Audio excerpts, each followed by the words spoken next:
यमुना तीरावन धारी Yashoda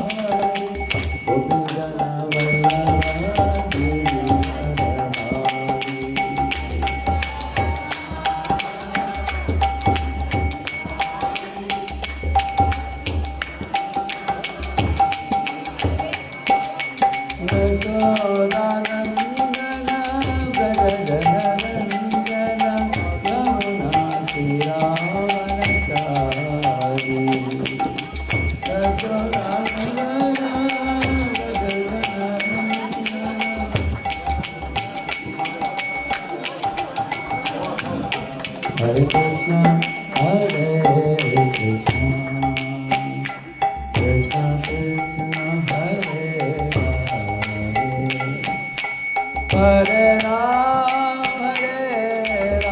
Rama, Rama Rama, Hare Hare, Hare Krishna,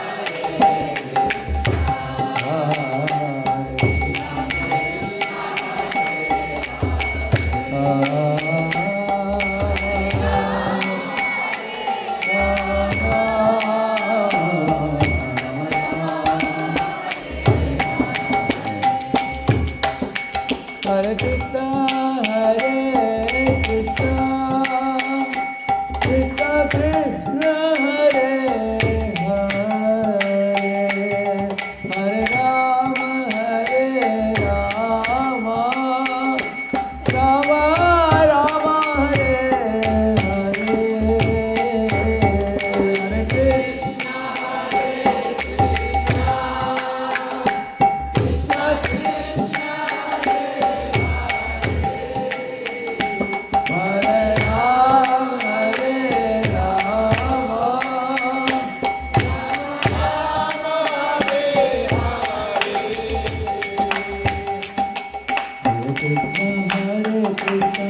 Krishna Krishna, Hare Rama, Hare Ram, Ram Ram, Hare Hare, Hare Krishna, Hare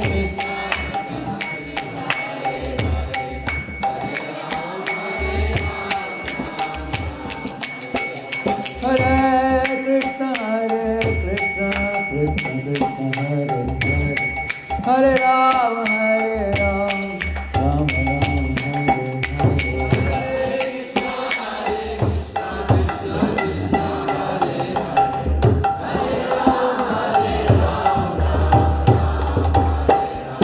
Hare Krishna, Krishna Krishna, Hare Hare, Hare Ram, Ram Ram, Hare Hare.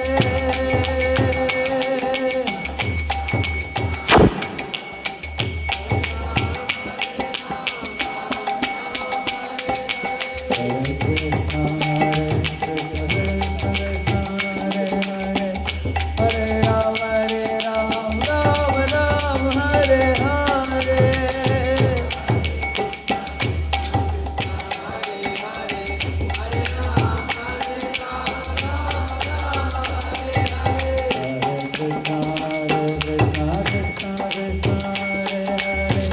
Hare Ram, Ram Ram, Hare Hare.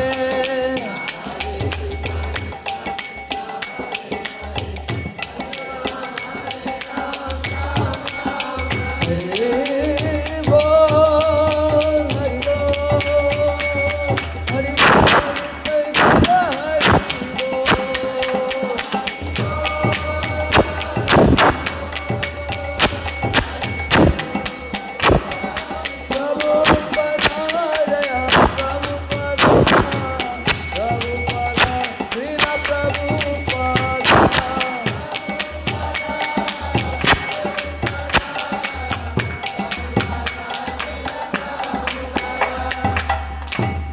पावन हरिनाम संकीर्तन की अनंत कोटि वैष्णव वृंद की ॐ अज्ञानतिमिरन्धस्य ज्ञानाञ्जनशलाकया चक्षुरुन्मीलितं येन तस्मै श्रीगुरवे नमः। श्रीचैतन्यमनोभीष्टं स्थापितं येन भूतले स्वयं रूप कदा मह्यं ददाति स्वपदान्तिकं। वन्देऽहं श्रीगुरोः श्रीयुतपदकमलं श्रीगुरून् वैष्णवांश्च श्रीरूपं साग्रजातं सहगणरघुनाथान्वितं तं सजीवं साद्वैतं सावधूतं परिजनसहितं कृष्णचैतन्यदेवं श्रीराधाकृष्णपादान् सहगणललिता श्रीविशाखान्वितांश्च नमामो विष्णुपादाय कृष्णपृष्ठाय भूतले श्रीमते भक्तिवेदान्तस्वामिन्निति नामिने। नमस्ते सारस्वते देवे गौरवाणी प्रचारिणे निर्विशेषशून्यवादि पाश्चात्यदेशतारिणे वाञ्छाकल्पतरुभ्यश्च कृपा सिन्धुभ्य एव च पतितानां पावनेभ्यो वैष्णवेभ्यो नमो नमः। जय श्री कृष्ण चैतन्य प्रभु नित्यानंद श्री अद्वैत गदाधर श्रीवासादि गौर भक्तवृंद। हरे कृष्ण कृष्ण कृष्ण हरे हरे, हरे Ram Ram Ram Hare Hare. Hare Krishna. I met Charit Prabhu in Bangalore once. His uncle lives in Bangalore, Narahari Chaitanya Prabhu, right? Yeah, so very happy to meet you again, Prabhu. Thank you for hosting the program in your house. And your house is now flooded with Vaishnavas today. Very great blessing. So this topic Prabhu has chosen, conflict resolution, because in this world there are always some conflict or the other that we all encounter in our lives. In India, one of the most famous conflicts is the conflict between the mother-in-law and daughter-in-law. Especially when they live in the same house. So, and the reason for that is, the mother has been having her son always be obedient to her since when he was a small baby. Now when the son gets married, the mother gets a little fear that maybe, he will be after his wife, not after me.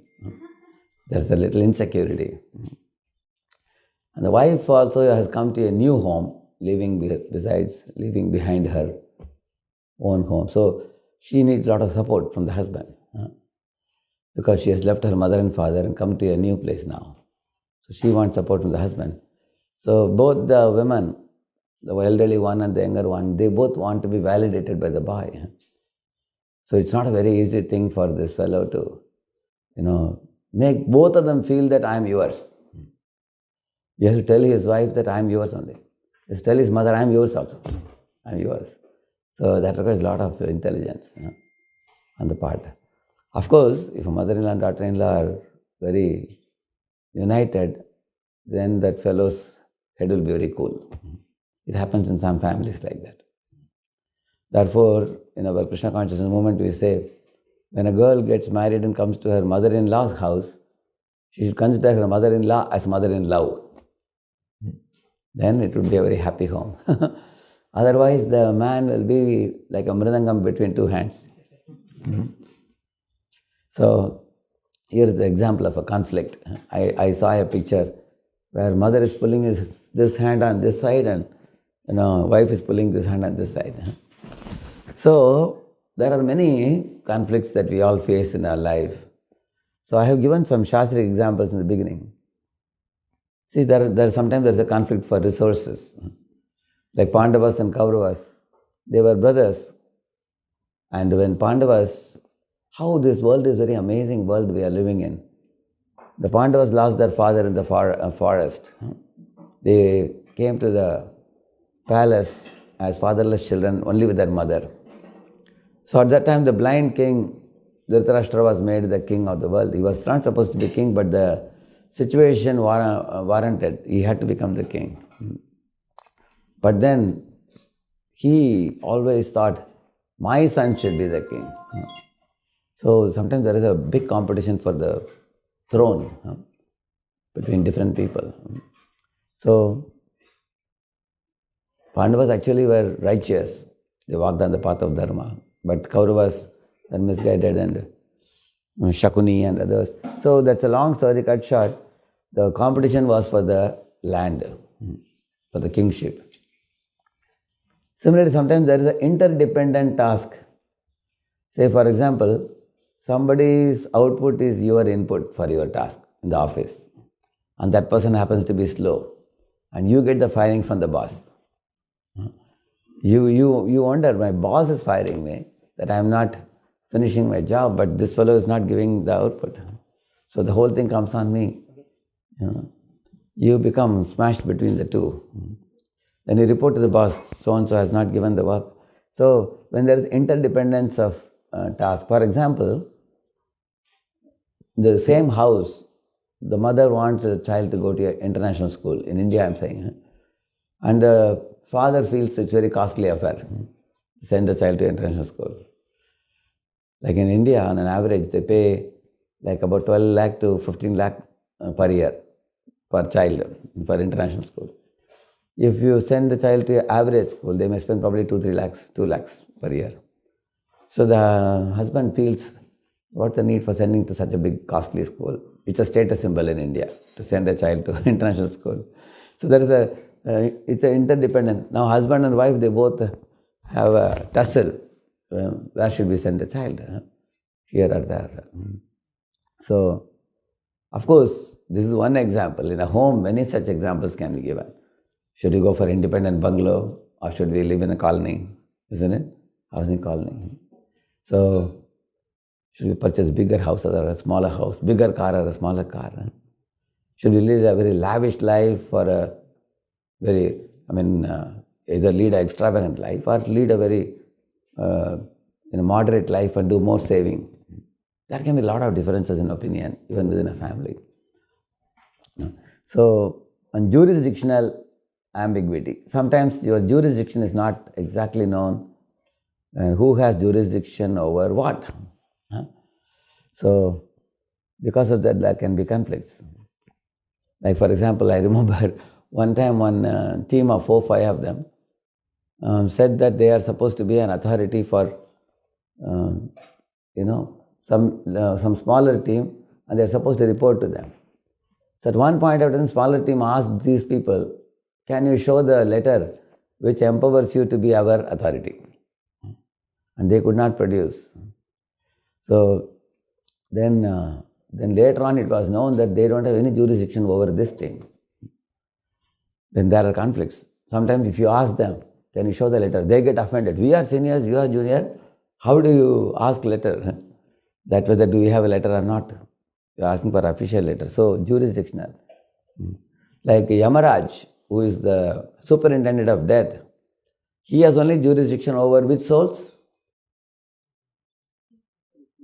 Only the sinful souls. Only those who committed sin.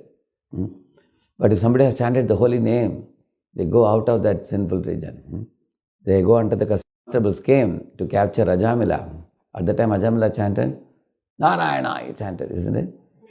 So at that time, immediately the Vishnu servants came. So there was a kind of jurisdictional ambiguity there.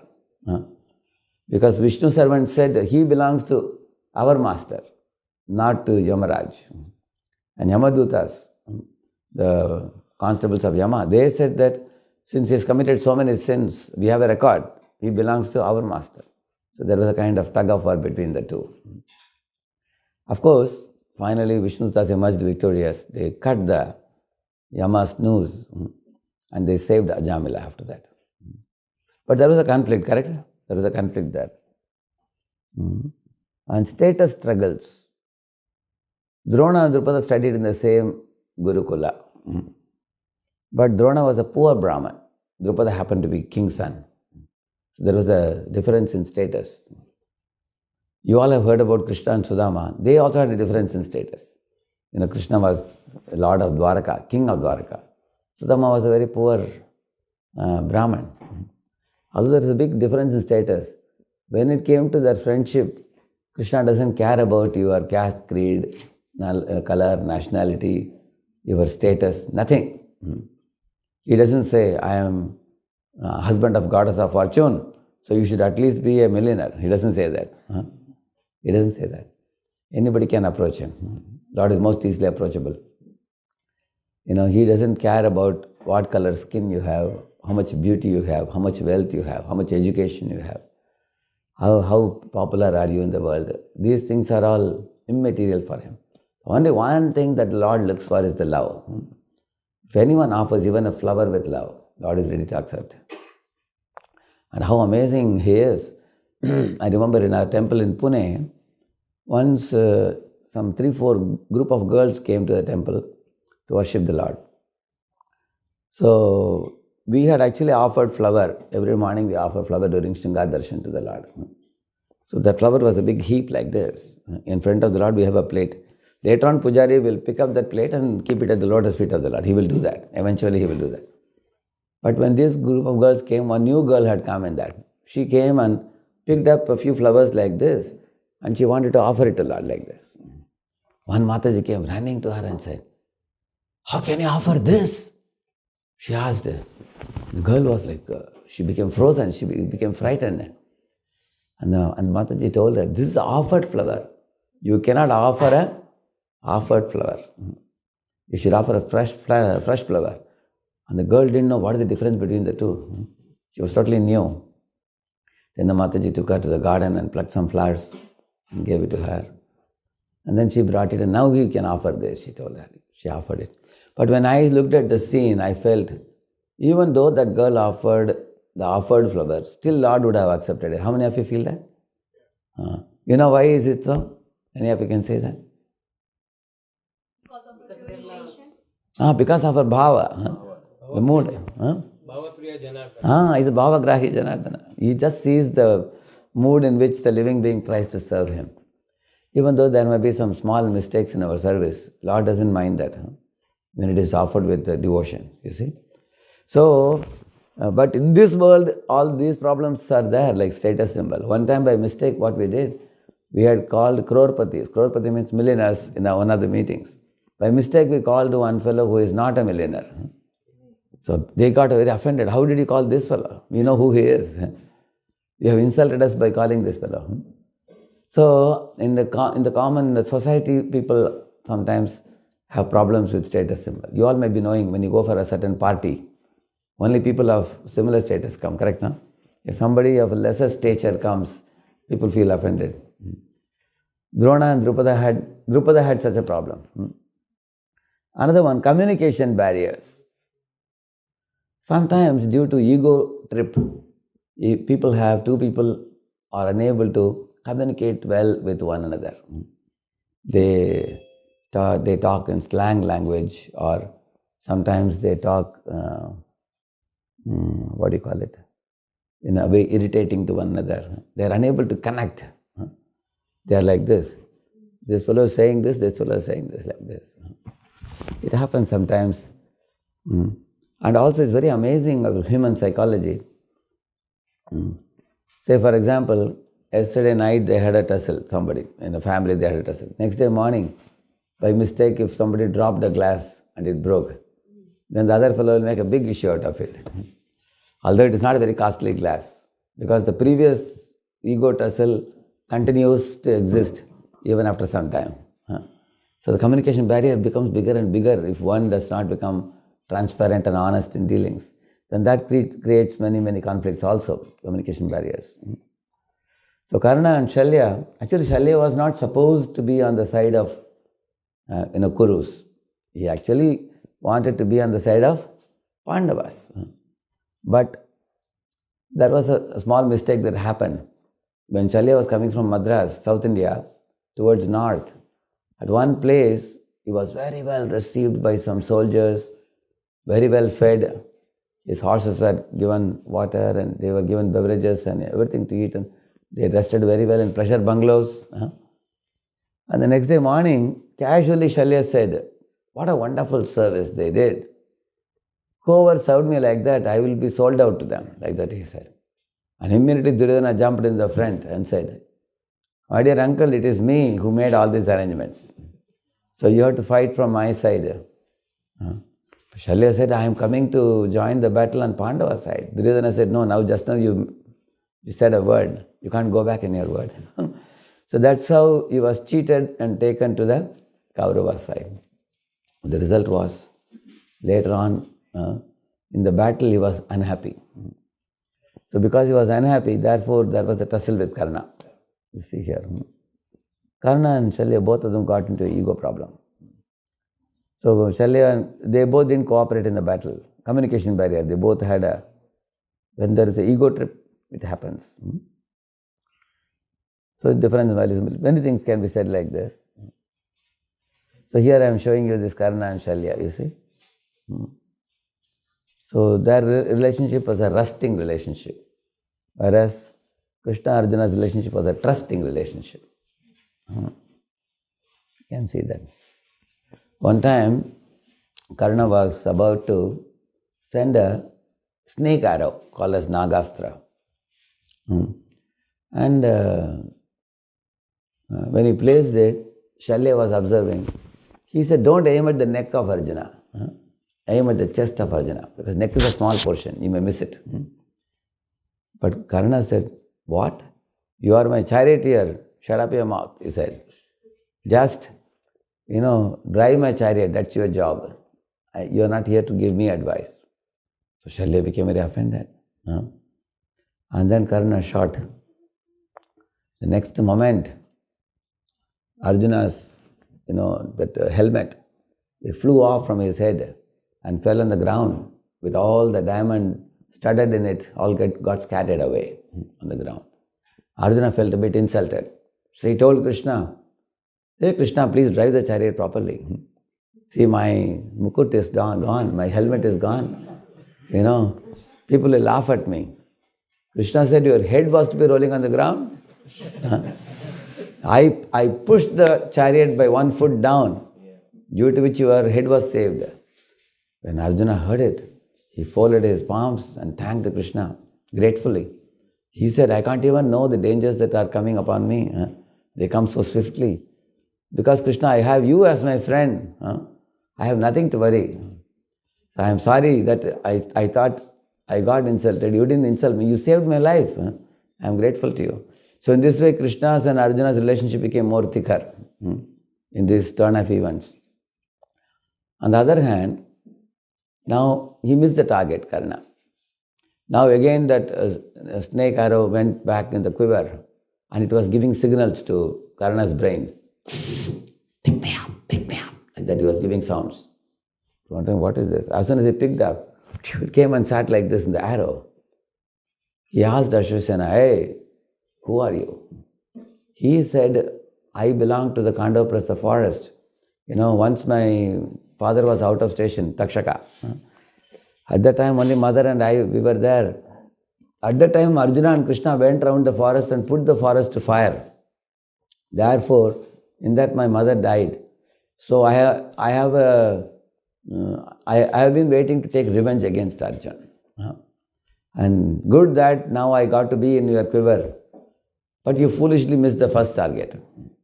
You could have aimed at Arjuna's chest. Anyway, don't mind, I'll help you now. This time you can finish Arjuna. Like that Ashwasena said, that Nagastra said. When Karna heard it, he said, you will help me? I don't take any help from anybody. I am smart enough. You get lost. He picked up the arrow and he threw it away. I don't need your help. Because people who are very egoistic, they can't take any help from anybody. And then Krishna laughed and told Arjuna, Arjuna's ego saved your life now, second time. He told him. So you will see Karna had an ego problem with Nagastra, Ashwasena. He had a problem with Shalya also. Shalya told him a story. So Shalya said, you see, once upon a time there was a crow which ate a lot of cashew and kismis and almonds and all those things given by some Brahmana's children. And then he became very plumpy crow. He went to all the other crows and said, we crows are the best creatures in the world. And then he was going up in the sky, coming down, he was going round and round, he was showing all kinds of gymnastics.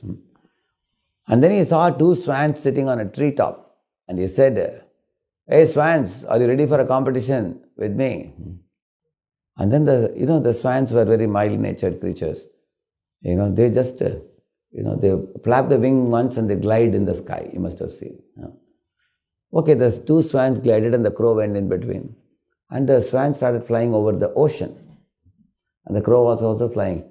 While the swans were occasionally flapping their wings, the crow had to flap the wing every time. After some time, the crow got very tired. He started stooping down, and his beak was touching the water. At that time, the two swans came down. Seeing that the crow is getting drowned, they picked him up and took him to the ocean beach and pressed his belly and removed all the water from his from his belly. So, and the crow's life was saved. Like this, Shalya told a story. And then Shalya told Karna that the Pandavas are like these swans and you are like this crow, like that he told him. And Karna got even more offended. That means the relationship didn't get better. It went from bad to worse, like that, in the conflict. So here is a very important point for all of us. If we already had a conflict with someone, should we, work upon improving our relationship or distance it even more? Is it not? We should try to work on improving it. Especially if we have already hurt somebody and we hurt them even more and more and more, sharper and sharper, they hurt us, we hurt them. Sometimes in India they have this cockfight. I don't know whether any of you have seen that. In villages they have sometimes. Two big cocks. They hurt each other very badly. Two big cocks they put. Similarly, we all can hurt one another or we can support and nourish one another. So, we have to be very observant of our thought, our speech and our actions for that. This is another one I told you. See, Drona and Drupada.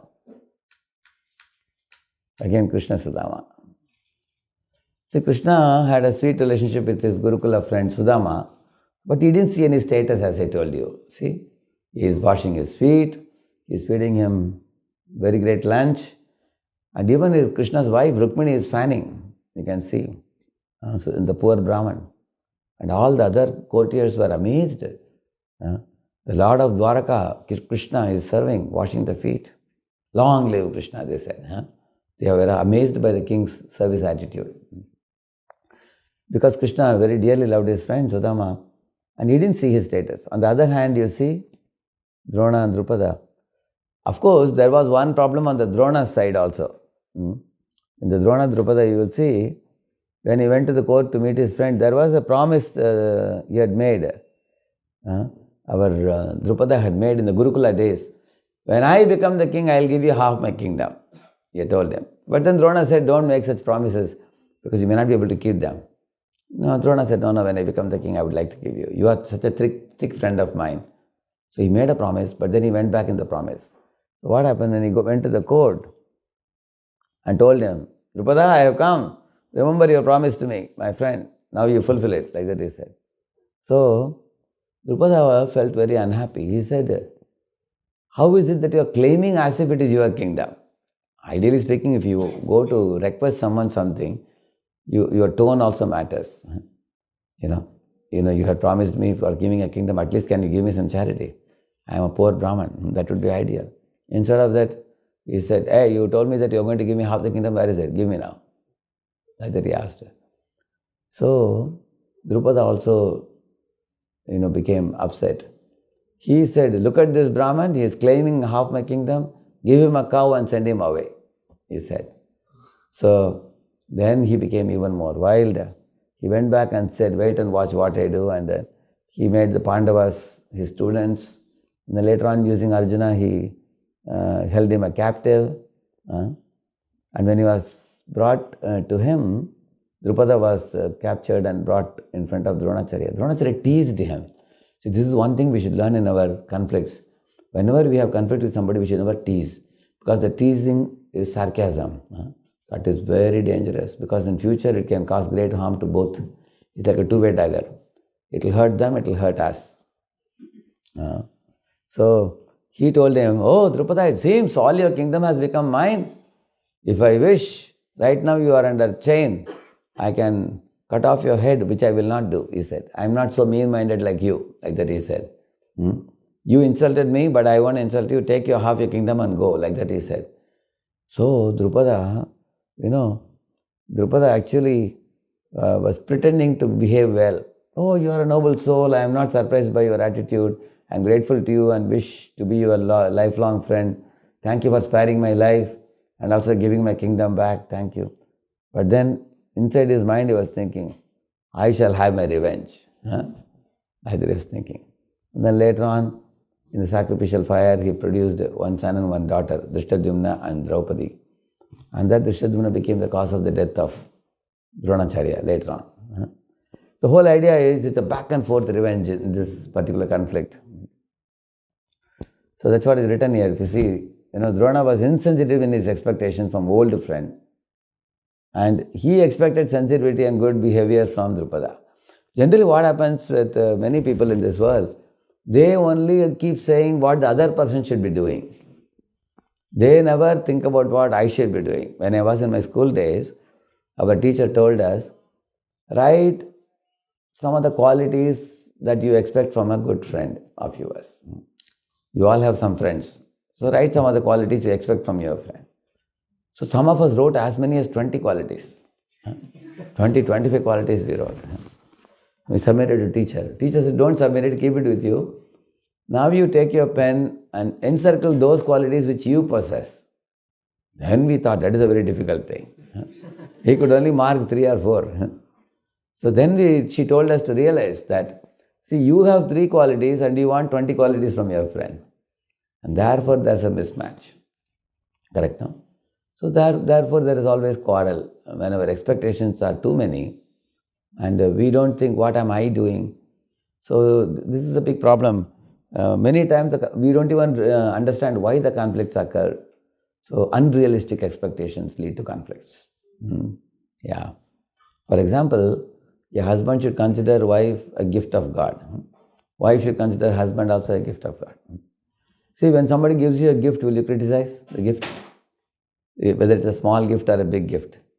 Even if somebody just gives a flower to you, you'll accept it. Or somebody gives a watch to you, you may accept it. Somebody gives you a car to you, you may accept it. But whoever gives you a gift, you don't criticize the gift, isn't it? Similarly, God has arranged for everybody some partner in life. One should accept, one should not find fault. And by finding fault and by throwing unrealistic expectations on one another, there will be a lot of conflicts in this world. Like for example, in India, there was one couple. The husband was telling wife that if only you were a little more fair, I would have been more happy. He said, and she told him, if only you were a little taller, you look like a brinjal. If you are a little taller, I would be happy, she said. He got wild. How can you call me a brinjal, short brinjal? She said, then why are you criticizing my blackness? And they both were quarreling. So that is because they both threw expectations on one another. Because there are things in this world which are unchangeable. Don't ask them to change. Nobody can change their skin color easily. Or you can't change the height.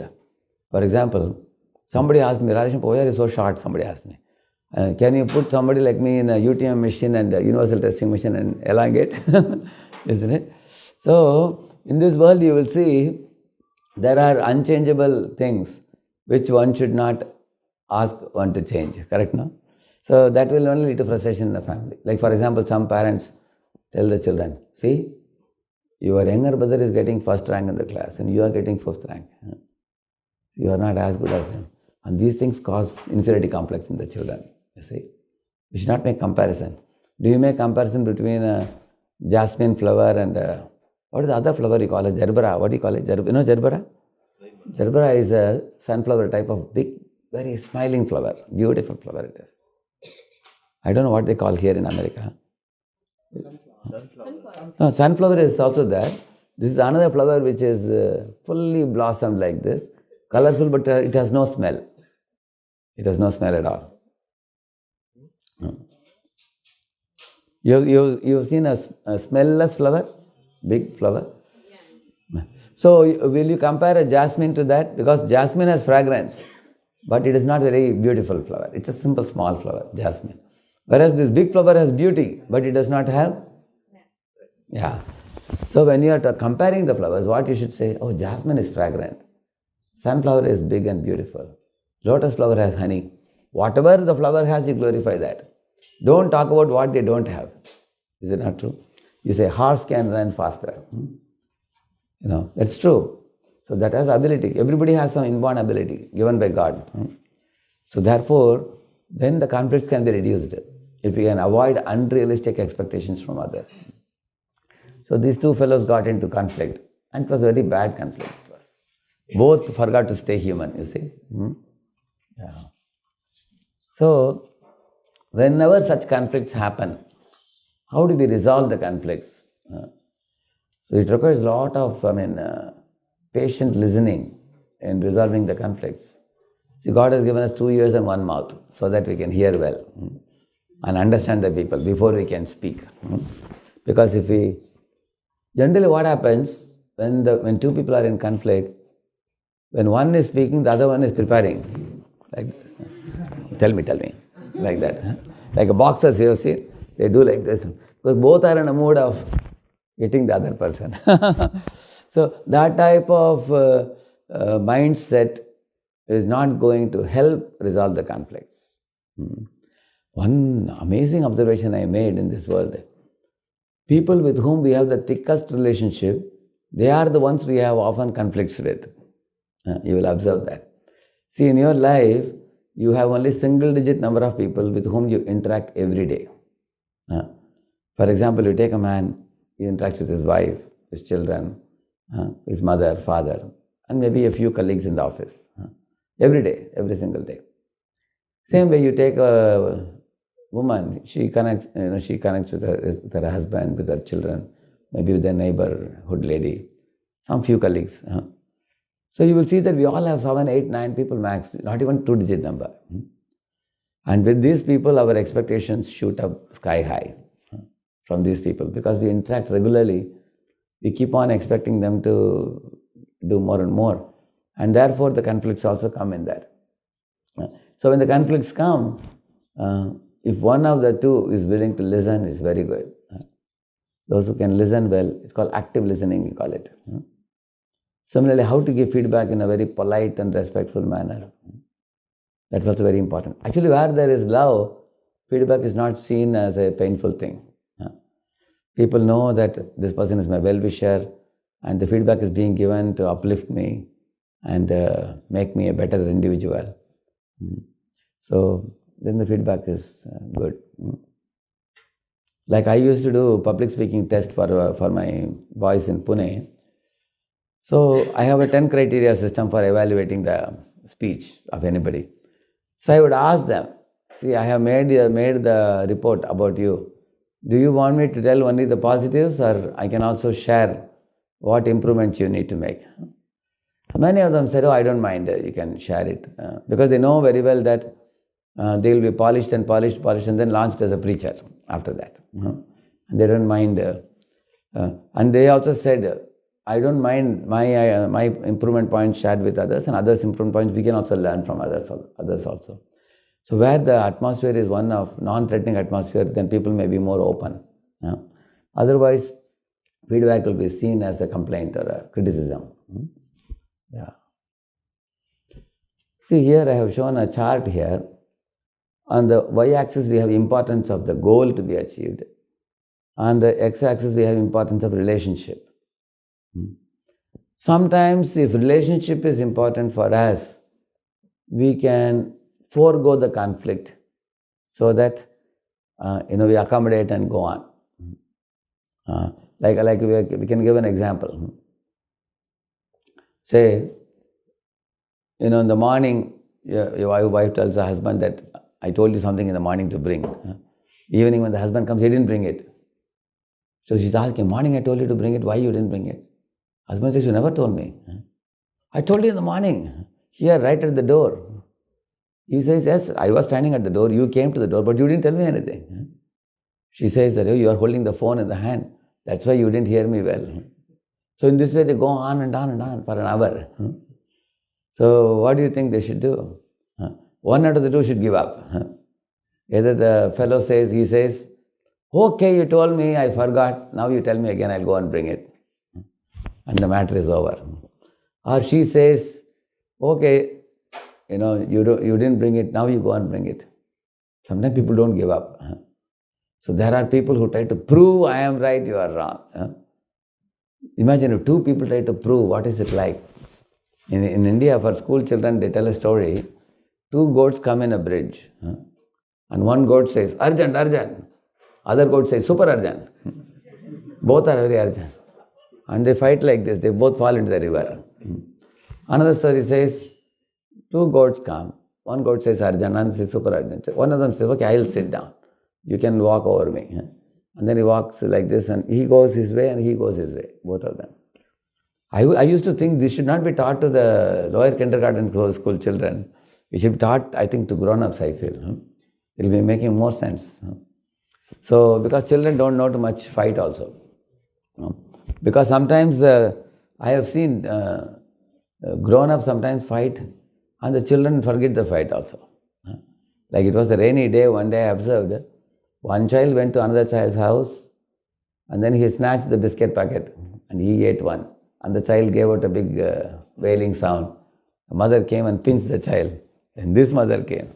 They both were doing, like in India we call it as a Rudra Tandav, like Bhadrakali Tandav.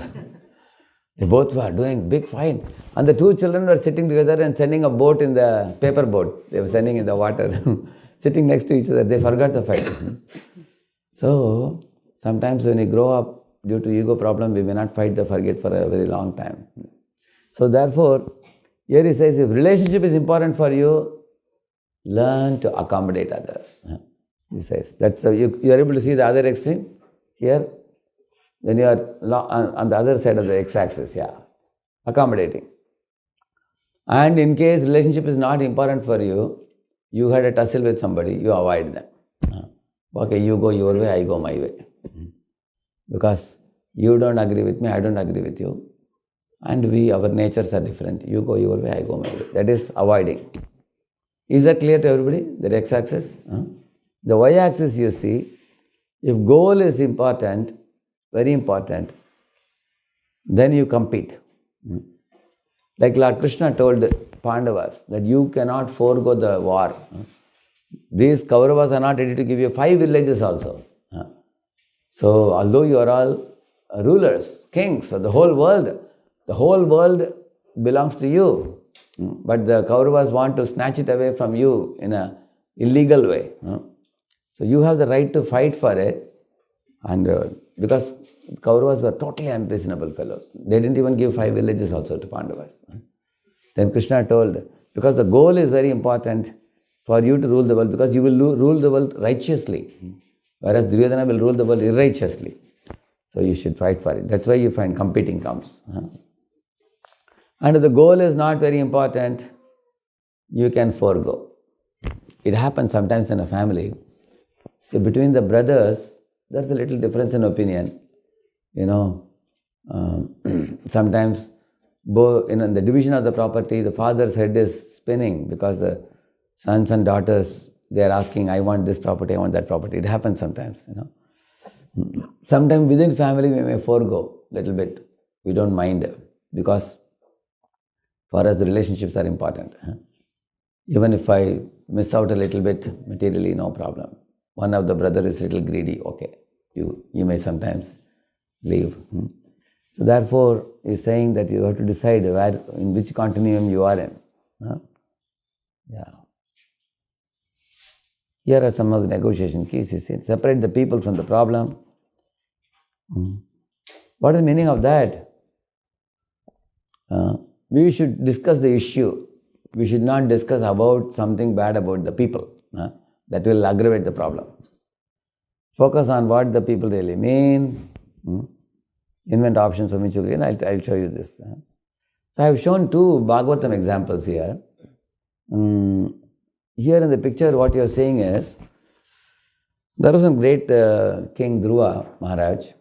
He had a brother called Uttam. And one time, the Yaksha race people, Yakshas are one category of people, they came and killed Dhruva's brother. One Yaksha killed. And Dhruva couldn't find out who he was. And Dhruva, because one's own brother is killed, how wild Dhruva must have become as a king. So he boarded his chariot and chased after the Yakshas and then killed a lot of them, thousands of them. And now Yakshas saw that Dhruva is very powerful. They retreated. They went to their abode called as Alkapuri. They entered there. So Dhruva still chased after them. And in his mind, he made up his mind, I want to wipe out the race of Yakshas completely. Because I don't know which is that one Yaksha who killed my brother. Because I don't know who is that one fellow, I will wipe out the entire race. Is it correct? It's not correct. You don't know who is that one fellow. So at that time, Swayambhava Manu, his grandfather, appeared and he told him, see Dhruva, Samyatya Rosha Bhadram Te, please become peaceful. Anger is very dangerous. Anger is one letter short of danger. You have to control your anger. He said, you have already done very improper work. He said, you have killed so many of them. Those are innocent people. They don't deserve to be killed.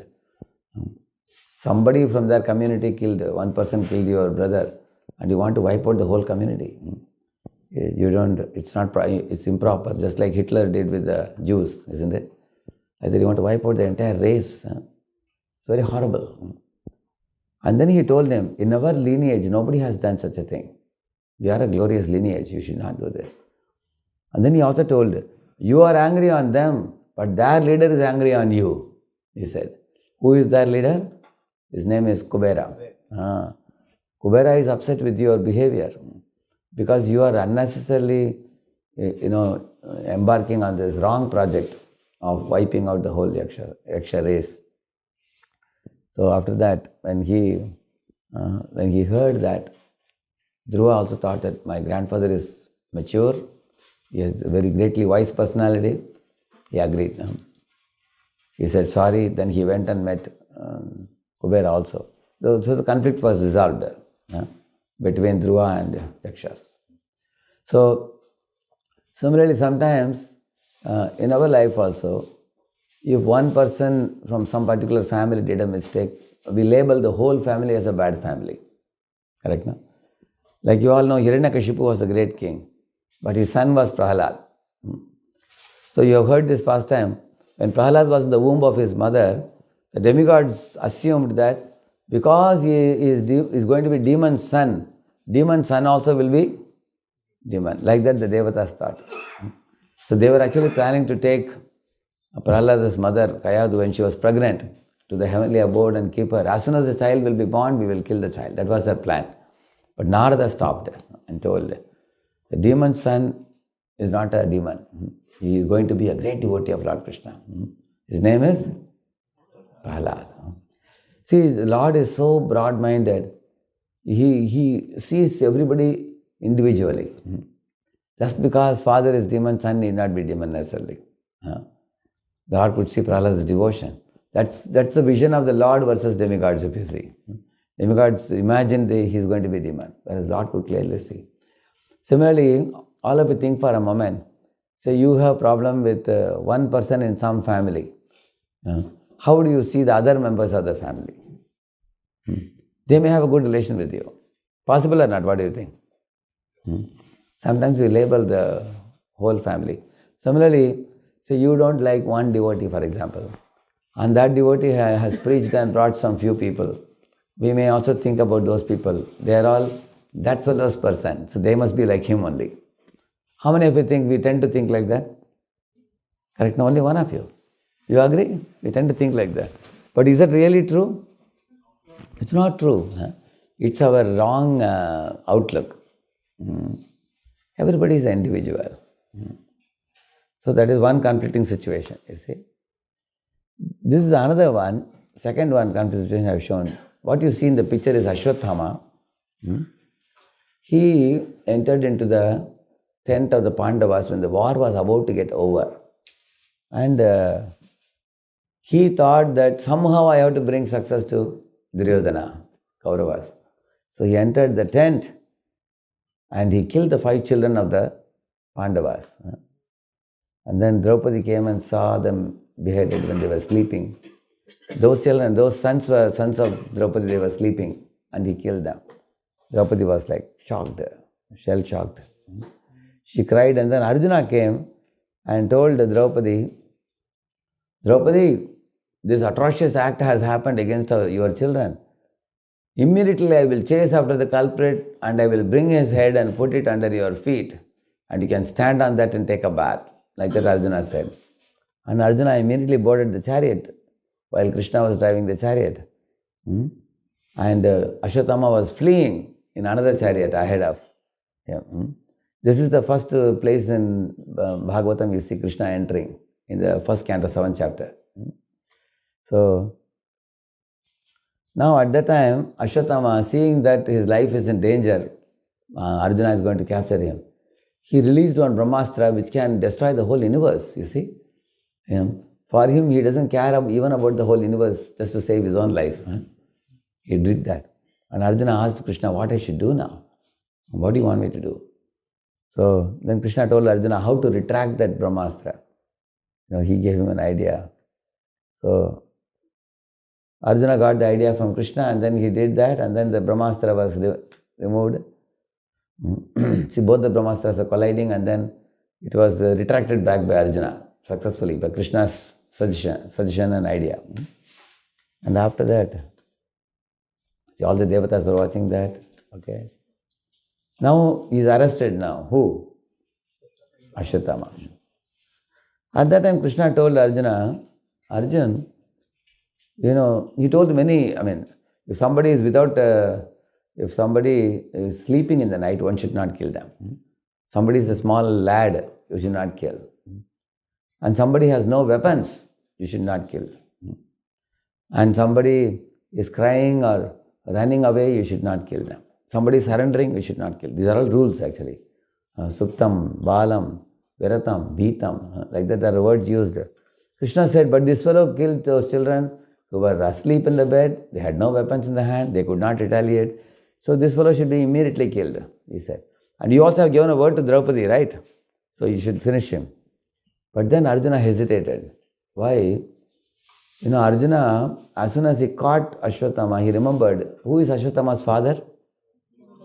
Dronacharya. He thought he's my guru's son. Sometimes we talk big words, but then when the actual situation comes, we hesitate. You will see that, isn't it? Like sometimes, somebody comes to complain to you about somebody and you say that I will take this action on the devotee. When you meet the devotee, you don't take that action. You become softer when you actually are put in the situation. Same thing happened to Arjuna. So, Arjuna understood the mind of Krishna. Krishna is just testing me now. But he told Krishna that I am going to take him to Draupadi, and if Draupadi tells me to cut off his head, I will do that. Otherwise, I will not do that. So here you see, in this picture, all are present here.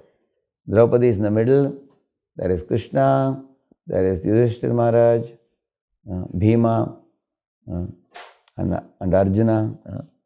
All of them are there, the Pandavas are there. Now, as soon as Draupadi saw him, she offered obeisances to Ashwatthama, thinking that he is a guru's son, Brahmana's son, like that. So, of course, there was a tug of war between, Bhima and Yudhishthira, because Yudhishthira Maharaj also heard Draupadi speaking in a compassionate way. She told 5 reasons, she said, why she doesn't want to see Ashwatthama killed. She said Ashwatthama's mother is widow now, because already Dronacharya has passed away. She is alone. So the son should take care of the mother, old mother. I don't want to see her cry like I am crying. So let him be forgiven, she said. And also she said, he is Guru's son, don't kill him, she said. Like that, many reasons she gave. And Yudhishthira Maharaj agreed for that. So this is a very important pastime for conflict resolution, because in one family, you find Yudhishthira and Yudhishthira and Draupadi and Nakul Sahadev, they are all on one side. On the other side, Krishna and Bhima are there. Krishna says kill him, Bhima says kill him. And these people are saying, don't kill him. Within one family, if there is a division, just imagine how difficult it is. And Krishna told Arjuna, Arjuna, you have to decide in such a way that all of us will be satisfied. It's difficult to satisfy everybody, right? Like in one family, there were two children, elder brother and younger brother. So the father would sometimes bring a big cake. So the elder brother would cut the cake in such a way that the bigger portion he will take. The smaller portion will come to younger brother. Younger brother would cry. So then the father one day said, hey, you are always cutting the cake, let the younger brother cut the cake. Then younger brother cut the cake in such a way that he got the bigger portion. And the smaller one went to the other. Then one day the father understood, to make them remain united, he came up with the idea. He told them, see, one of you can cut the cake, the other one will decide which one to take. Like that he said. Now what do you think they did, both the brothers? Exactly half. They understood, because if I cut one portion big, the big will go to that fellow. Correct, no? Similarly, this is one of the ways to resolve the problem. Correct, no? And father said, you can do either one out of the two. Either this or that. They both understood father is smart. Similarly here, Arjuna was supposed to be smart. He has to satisfy both the parties. One party says kill, other party says kill, don't kill. So what he did was what you saw in the picture here. He cut off the jewel on the head of Ashwatthama, by which he rendered him practically impotent. He lost all his strength. And that was actually pleasing to Bhima. Bhima said, yes, you have thoroughly smashed him. And like you see here, and they drove him away. He went away after that. He was very mighty before because of that jewel. Now the jewel is taken away. So he was rendered practically powerless like that. So both parties became satisfied. Draupadi was satisfied that his life was not taken away. Life was spared. And Bhima became happy because for a warrior, dishonor is worse than death. So in this way the conflict was resolved, you see. So in the picture you see Krishna, next to Krishna, Bhima is standing with the sword. He says, Arjuna, if you don't kill, I will finish him. And Draupadi is coming and stopping in the picture, you can see that. These are some of the reasons she gave. Oh, he's a Brahman, our spiritual master. You should be grateful to, Guru. And they are a glorious family, Dronacharya. And we Kshatriyas, we are warriors, we always take advice from Brahmins. We should not hurt their family. Like that she said. Many things she said. So, anyway, you all may say you have given so many Shastric things. Now let us see something practical. Here is the ABCD formula, very easy to remember. How you resolve conflicts in your life. For example, first thing is actively listen to both sides. If only two of you are there, then you have to listen to each other well. If that is becoming very difficult, then we can have a mediator who can listen to both very actively. Active listening means, a person should have patience to listen, not like the example I gave you before. One should have a lot of patience and tolerance to hear and jot down the points and rephrase the points spoken, understand the emotion of the person. All those things are there in active listening. After that, brainstorm the solution from both the parties. What is your solution? What is your solution? And then come up with a solution that is mutually acceptable, like the two brothers I told you, right? It's mutually acceptable solution father suggested them. And then decide, if there are multiple solutions mutually acceptable, amongst them decide one of the solutions which both agree very well, and then execute that solution. What is to be done, who will do it, by when, and then future you can do the re-evaluation. So what I have done here, some very important points are mentioned here. See, when people talk to you, the words they speak, they only matter to you 7%. And how you say the words, how you say what you say, that matters 38%. And the non-verbal body language, that is 55%. Can you imagine? the effect. Like for example, in our Pune temple, I had put one fellow in charge of collecting the coupons. You know coupon? Coupon is a small receipt kind of thing for the prasadam. We used to make a policy that those who come till the end of Jayarada Madhava in the Bhagavatam class, they only will get prasad. And if anybody else wants prasad, they have to pay. In those days, not now. Now we give free prasad everybody. In those days, almost 15 years ago. So we had made a policy. So people will come running to the class, Jayarada Madhava gets over and the coupon stops after that. And the other people won't have coupon, naturally. So they have to go to a table, purchase a coupon. They're paying some money and then they would bring. So I had put one fellow in charge to collect the coupon. So he is supposed to take the coupon and give them a plate and then give the prasadam to them. So this fellow's tone was not good. He would say, where is the coupon? Huh? He would ask, And they would say, no, I don't have coupon. Some people don't know that you need a coupon. I don't know. Say, keep the plate down, he will say. Go there, get the coupon and come. Like that he will say. And one life member came to a temple, he became wild. He made such a noise that big crowd came around him, and I was the president in Pune. I was sitting in a room. 2-3 fellows came running to me and said, there is a big commotion in the prasadam hall. I had to run. He asked, who is the president? Bring him here, he was saying. I literally folded my palm and fell at his feet and said sorry to him. I said, please forgive this fellow. We will immediately remove him from the service. I told him, give him as much sweet as he wants. Unlimited amount of sweet we gave him and pacified him. Then another fellow I put, that fellow, although he had a very big body, very mild-natured fellow. Whether you have coupon or no coupon, he will allow everybody. Always he will be smiling. No problem. So that was another problem, even to other extreme. But one thing I learned from that lesson is how you say, what you say. That makes a very great impact. For example, you ask someone, can you please come for this service tomorrow?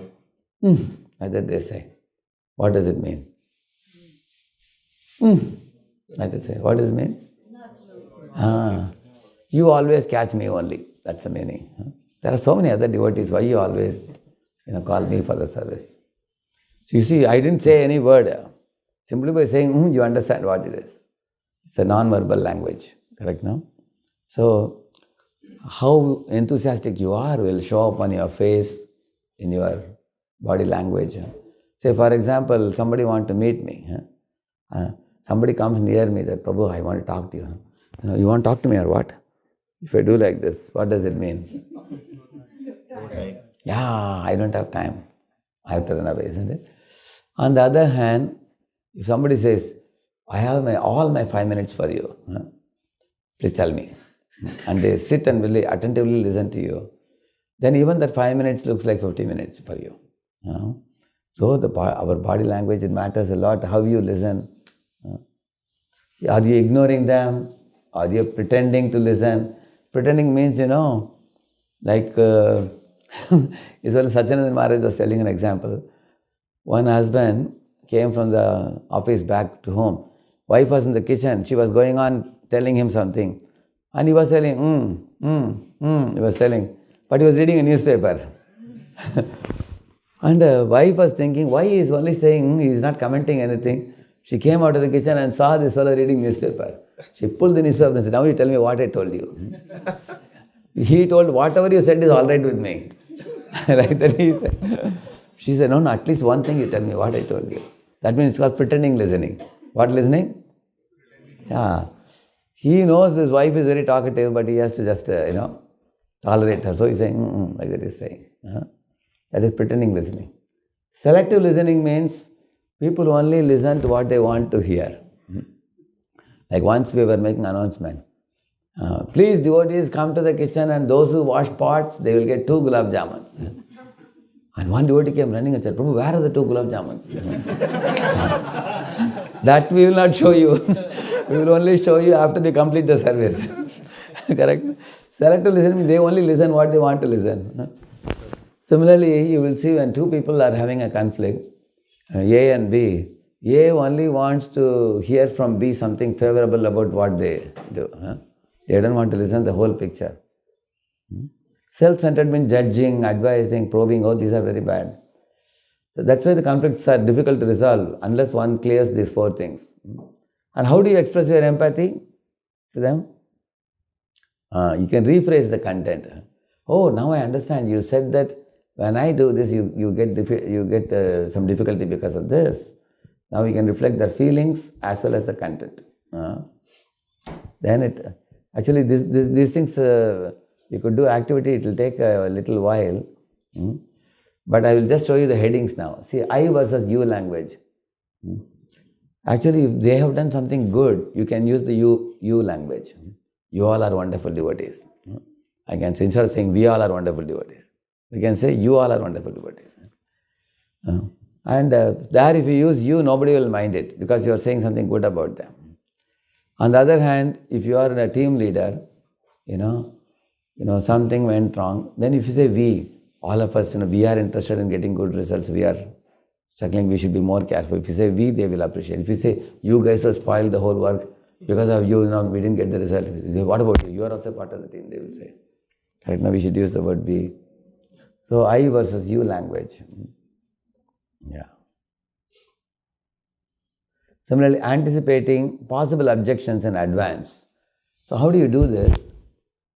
Even before you meet that devotee, you think what are all the possible objections that are going to be presented to me and what response I have with me. I can think about it. Yeah, this anticipation means, you know the other person's reactions and concerns and then incorporate that in your speech. This Swami Manu is doing that. Swami Manu says, my dear, first you know how he begins? My dear Dhruva, your brother has been killed by a yaksha. So therefore you have become completely disheartened and broken-hearted. And how much suffering you are undergoing in your heart, I can feel that, he says.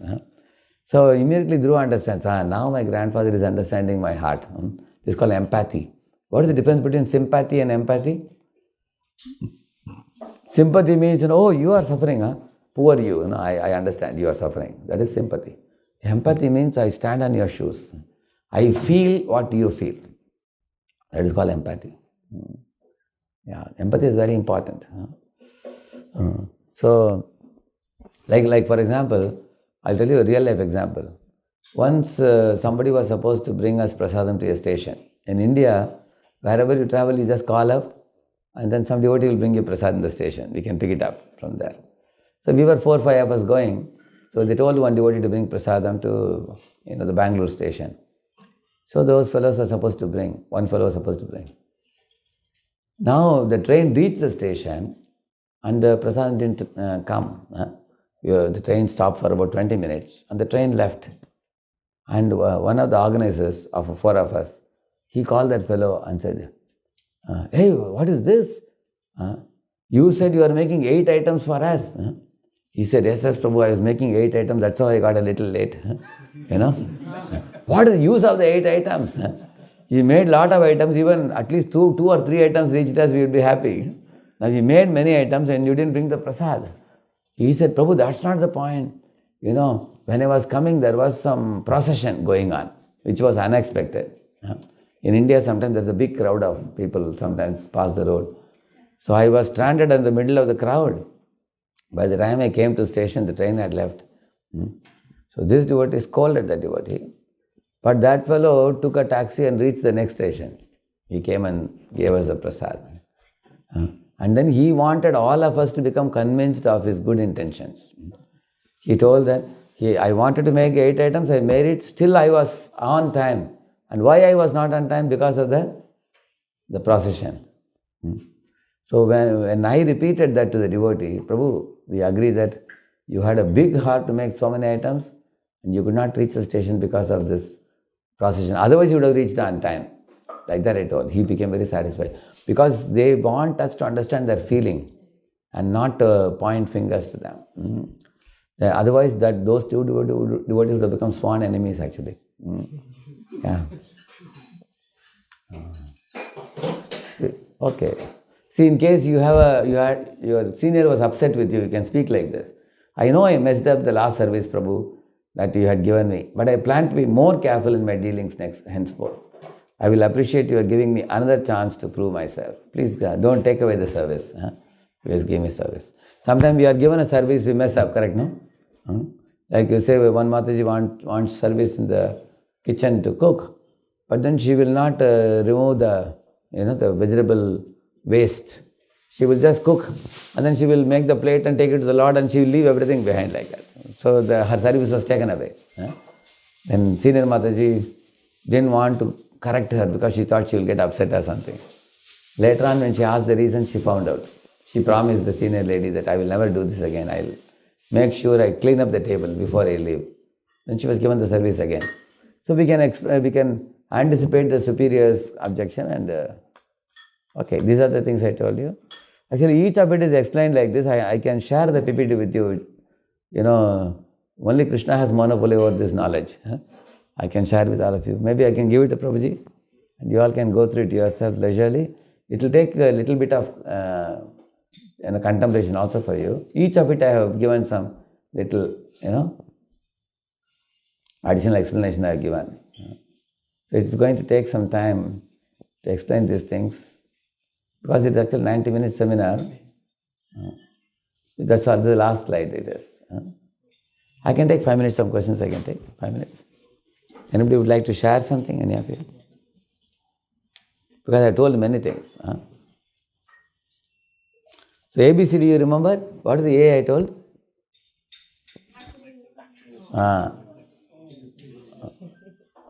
Where is that? This is the one. Actively listen. Second is brainstorm. And third is consider the solutions which are mutually acceptable. And then decide one solution out of that. And then execute it. What is to be done, who will do it and by when. And then future evaluation. So for these 5, I will tell you one quick our temple example I'll tell you, so that you understand it, how you execute this, okay? See, we had one vehicle in the kitchen department, when, no, not in the kitchen department, it was in the book distribution department. We had one vehicle. So our book distribution devotees had gone for a yatra, almost they were away for about 15-20 days. When they came back, they saw that their department vehicle is given to the kitchen to use for bringing flowers and vegetables in the morning. They became very upset. They came and complained to the president. How is it our vehicle is given to them? So then they were told that because your vehicle was not being used, therefore they took it, used. They said, do you want our vehicle back? We cannot give it to kitchen. And kitchen said, we don't have money to buy a new vehicle. And it was very helpful. They were begging. So they both went to the authority. So they both have this thing. So then we actively listened to both of them. And what is the solution we brainstormed? Brainstorm for the needs. What are the needs? Kitchen's need is they want to bring flowers and vegetables.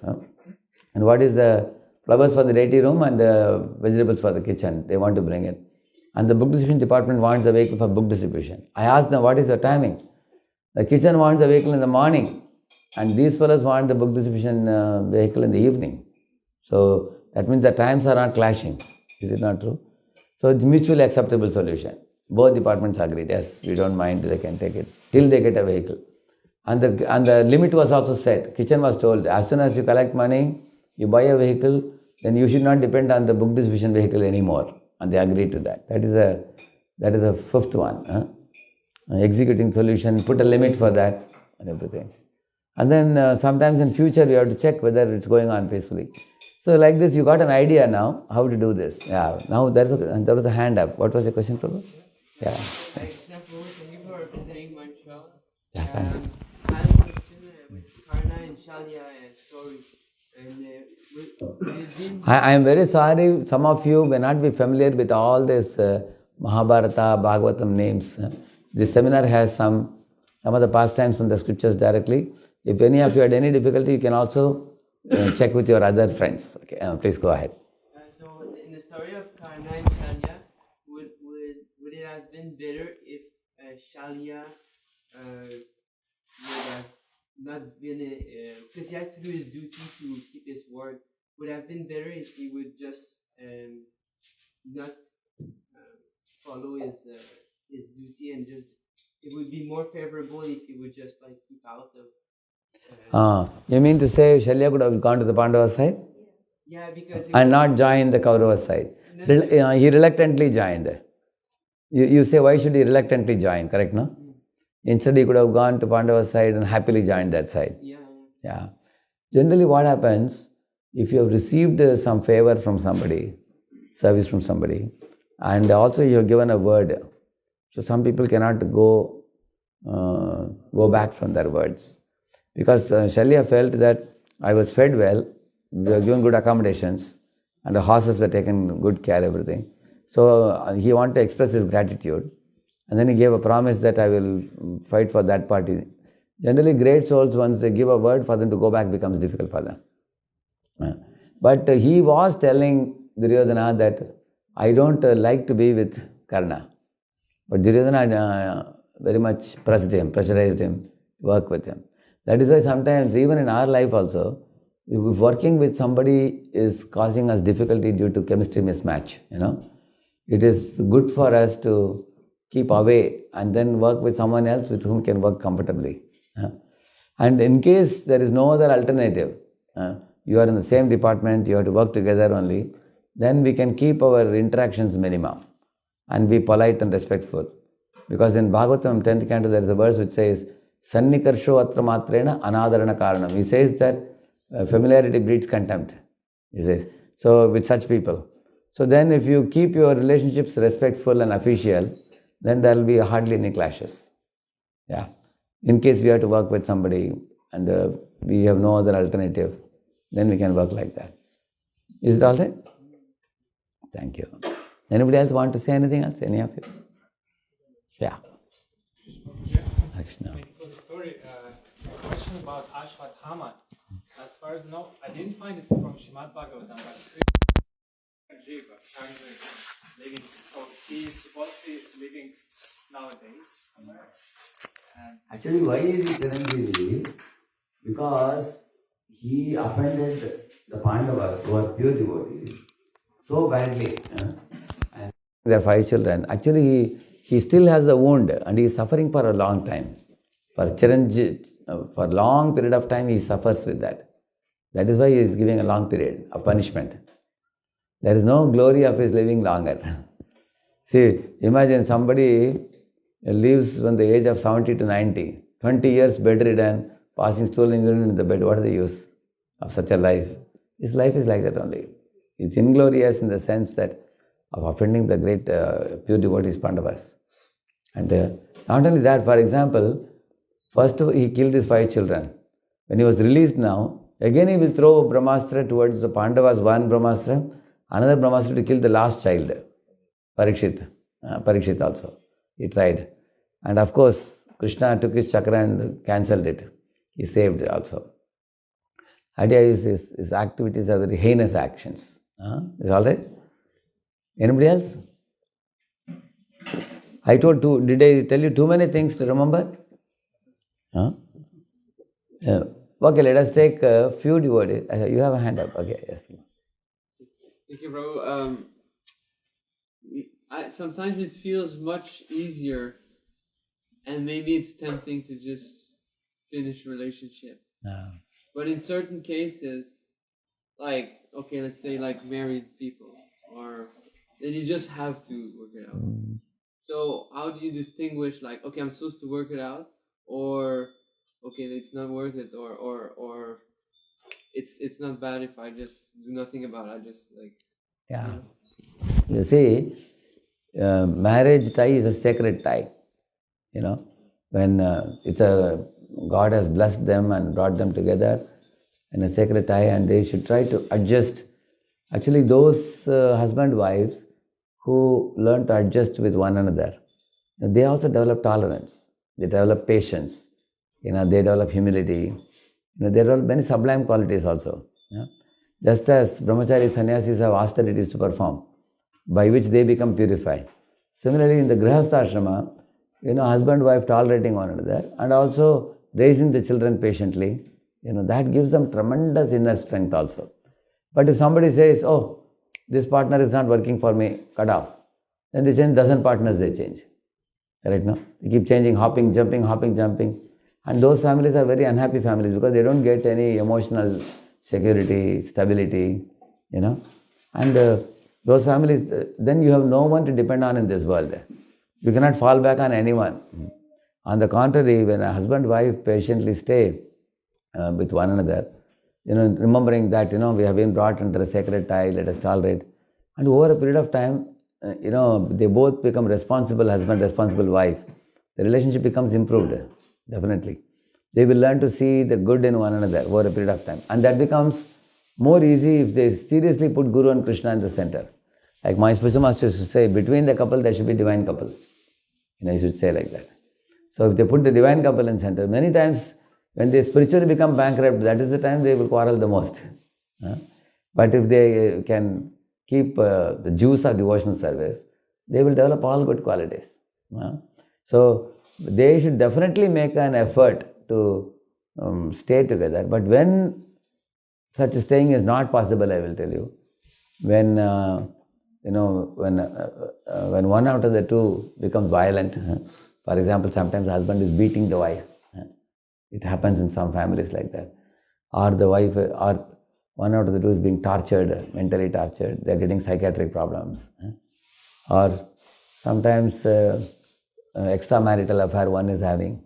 One has found out that, his wife is having some extramarital affair, or the husband is having extramarital affair. That means they are pretending to be a spouse, but actually they have some other relationship with somebody else.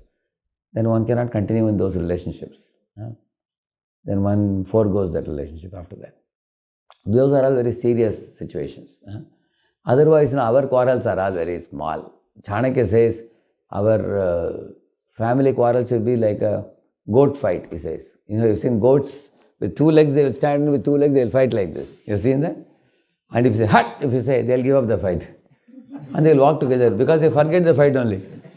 And you may be wondering, they walk next to each other as if nothing has happened. Either he says. So sometimes in India, what generally happens, the parents come and say, hey, hut, what is this? Making a small mole into a mountain. They scold and immediately they'll give up. They will not fight after that. Because they had a lot of respect for the grandparents, parents and all. That's how they give up. Because why this quarrel comes, there is a reason for that. We all want to serve and we also want to exploit. Both tendencies are there in conditioned souls. To the degree you want to only serve, there is zero possibility of quarrel. You cannot quarrel. But because we also have tendency to lord over, everybody wants to lord over one another in a family, then there is a problem. Correct? So if one recognizes, yes, I have some lording over tendency, they can become gradually purified. Correct, no? Yeah. And regarding this cutting off, say if you are a brahmachari, for example, there are a lot of brahmacharis. Like in Pune, we have 200 brahmacharis we have. If you cannot connect with one and make friendship with them, then you can make friendship with someone else, another. The ashram is a big ashram. And therefore, brahmacharis form groups of devotees. They come together and study together, they chant together, they go for trips together. It's possible. But in the grihastha ashrama, before marriage, many things are seen. Like they see, if one is hot-tempered, another one is soft-tempered, it goes very well. But if both are soft-tempered, most wonderful. But both hot-tempered doesn't work. It's like two hands coming. Anyway, then the sound comes. Both are on an ego trip, both are hot-tempered, then that family really suffers a lot. So, therefore, they have this Asuragan, Devagan, they call it, which means externally you cannot know who is Asuragan, Devagan. That will be seen in their horoscope. So, Asuragan means they are little aggressive, passionate in nature. Devagan means they are sattvic in nature, mild natured, soft natured. So, when they come together, say for example, wife is a little angry wife, for example. Husband is soft natured, family goes on. Because husband is attached to wife and wife is angry to husband, no problem. Life goes on like that. But on the other hand, both are angry people, very difficult to pacify them. You try to patch up, it doesn't patch many times. So, cutting off should be the last resort, I would say. And if no other alternative is there, then one may cut off if one's devotion service is affected and peace of mind is affected, one is becoming a psychiatric patient, then what life is after that, isn't it? Yeah. But the purpose of our discussing conflict resolution is to resolve the conflicts, not perpetuate it, I wanted to know from all of you, at least 4 or 5 points I wanted to hear, just one thing that you learned today where you can dissolve the conflict from what you heard today. Any one thing that really hit you hard? You remember anybody? Active listening. Active listening, yes. We should be willing to listen. When you are listening, don't be in a mood to talk back. That's amazing. Yes, anybody else? Yeah. One brother cuts cake, the other. Yeah, that's a good lesson, isn't it? Yeah. One cuts the cake, other one chooses. Correct, that's true. See, there was one Mataji in India. She thought in the vacation she wanted to take her husband to Mayapur, and she wanted to introduce him to spiritual culture. But when she was thinking, today night I'll tell the husband. When the husband came in the evening, he told the wife and children, I have a good news for all of you. We are all going on a European tour. He told them. And this lady didn't speak a word. She just kept quiet. She also agreed. She went to European tour with them that year. So then the next year she requested, then they went to Mayapur. Now the husband is 1600 devotee now. Yeah. Because, because she was an adjustable wife, she didn't put her point and say that, no, I'm going to take you all to Mayapur. She didn't pressurize. So that's why I say we should be like a Bisleri bottle, not like a brittle bottle. The brittle bottle, if you put clang, it just breaks. In a Bisleri bottle, bends. You have seen that? So we have to be flexible in our opinions. So flexibility in opinion can resolve conflicts also. Because she was lenient, and then she could eventually make him a devotee. My spiritual master used to say that it is better to lose first and win forever than win first and lose forever. So I'll tell you an example. When I first met him, I was a Shiva devotee. So I told Maharaj, I want to dedicate my life to ISKCON. But all brahmacharis are saying, I can't keep a photo of Shiva. I can't chant the Yajurveda mantra, Rudram, Chamakam and all that. So is it wrong to keep a photo of Shiva? I asked him. Maharaj said, no. He said, then is it wrong to chant the Yajurveda mantra? Maharaj, they're all Vedas, they're all sacred. Wonderful, you can chant. So Maharaj, if I join the temple full time, can I do all these things? Oh yes, Maharaj said. I said, Maharaj, none of the fellows agreed with me. You are the only one agreeing. Thank you very much, I said. And then Maharaj said, but there is no need, he said. I said, no need. Why? I asked. Then he said, if you water the root of the tree, all the branches, leaves, twigs, flowers, fruits, everything gets nourishment. Similarly, Yam Brahma Varunendra Ruddha Maruta Stunvanti Divyastava. Bhagavatam verse says, Shiva, Brahma, Indra, Chandra, Varuna, Vayu, Agni, all the devatas become satisfied when you worship Krishna. Like that he said. So then he said, you can see everybody goes to worship the Supreme Lord in the milk ocean. He told me. Then I also agreed after that. But later on when in retrospect when I saw, because Maharaj first agreed with me and after that he gave me the correction. That was digestible for me. That's what he means to say, it is better to lose first and win forever. So initially he lost me. He lost the challenge that I presented by saying that yes, you can worship. But then he won me forever after that. Correct, no? On the other hand, there are people who win first by trying to, and then they lose the person forever. Correct? Maybe say, operation successful, patient died. Like that. It's like that. Isn't it? Yeah. So any 2-3 more points, 2 of them said the points. Any other 2-3 points? Resolving conflicts. Don't bring the conflicts. Yeah. Yes. I just had a question. It's not really a point. It's an add-on to the Prabhu's question. So he was mentioning the relationship between a wife and a husband. I was just wondering, what about other relationships? Like Friends. Yeah, friends, colleagues. Yeah. Actually, any relationship that you may have, even father and son also. Many times sons rebel against the fathers, or the daughters against the mother, especially after they go to teenage, because there is a little age gap. See, generally when a girl or a boy goes to teenage, they want little more freedom. They want little more adventure. They want thrill. And they are also grown up now at that age. And they don't want, but parents still think they are our children. They think, son or daughter has to take my advice for every small thing. So the children don't like that. I am not such a small kid. I am grown up now. Give me some freedom.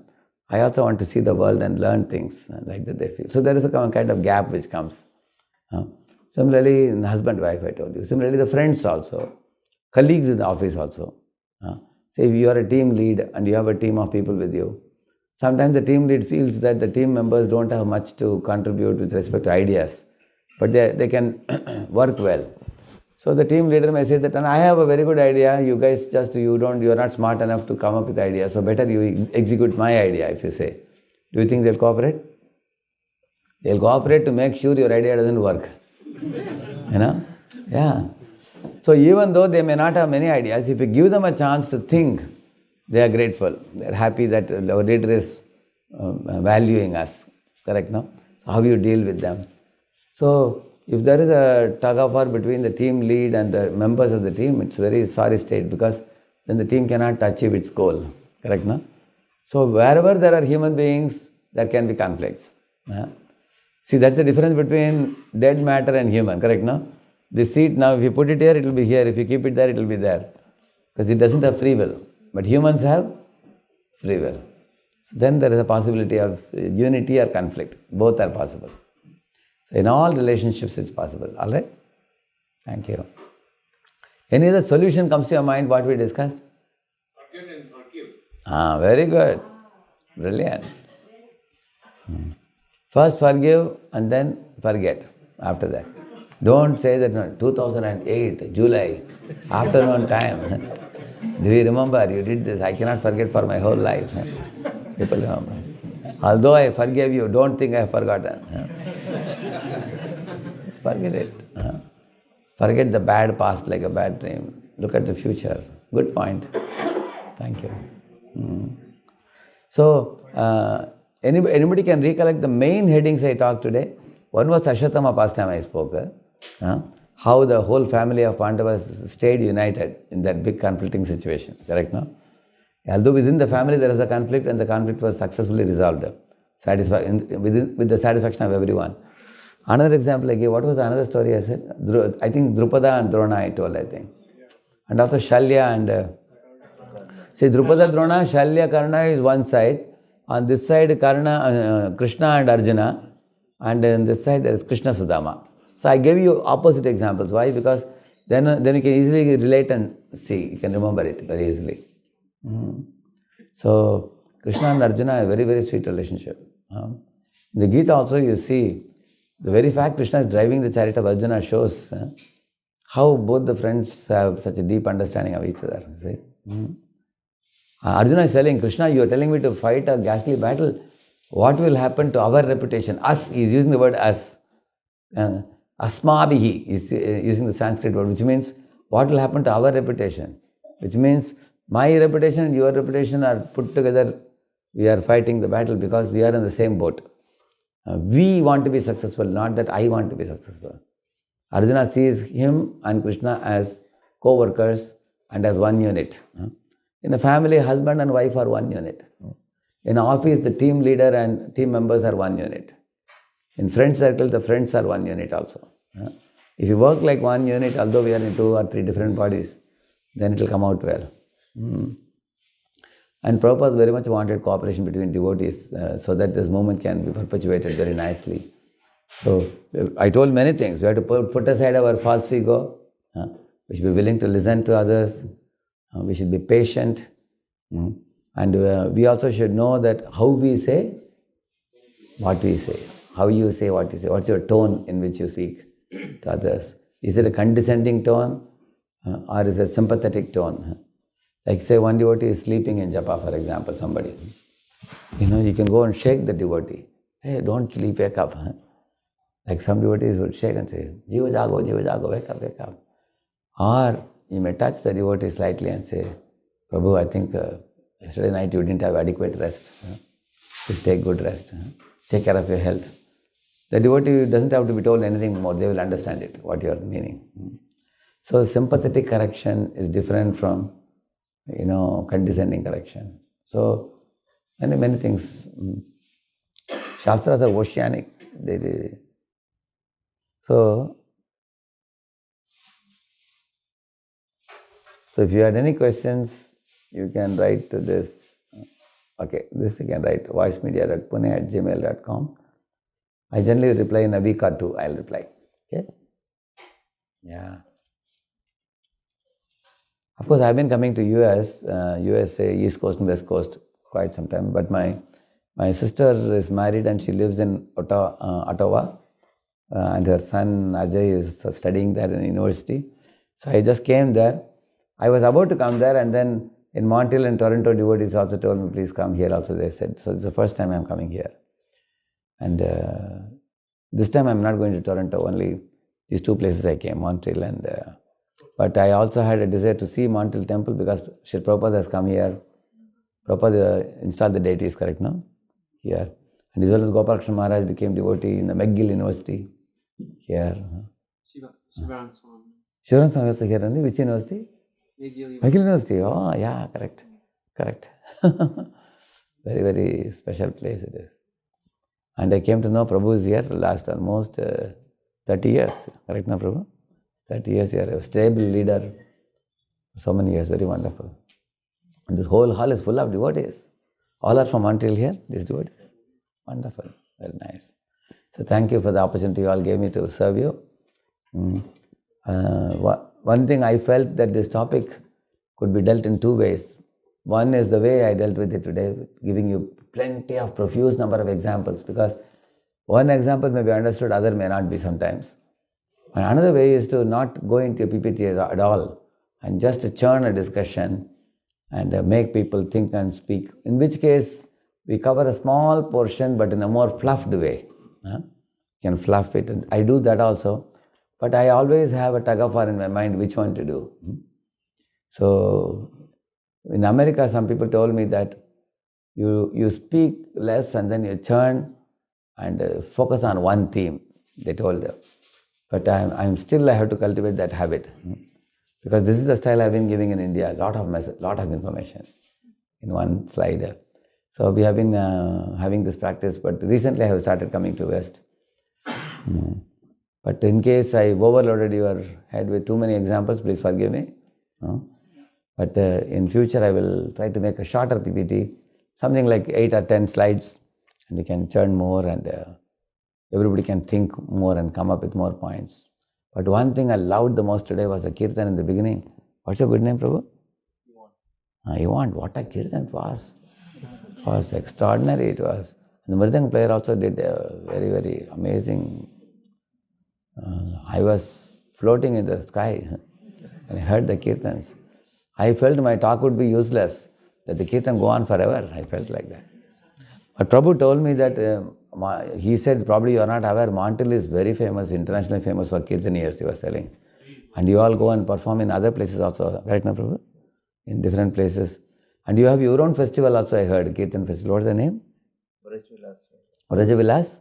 Kirtan Mela. Brajavilas Kirtan Mela. Wonderful, very nice. So, Kirtan, the soul can connect very easily with such a devotion, such a nice, very, very, very practiced Kirtan it is. I am a simple Kirtanier, so this kind of slowly begin the Kirtan and go to the fast one. That is so nice it is to hear. Thank you, Prabhu, thank you. Srila Prabhupada ki Radheshyam Prabhu ki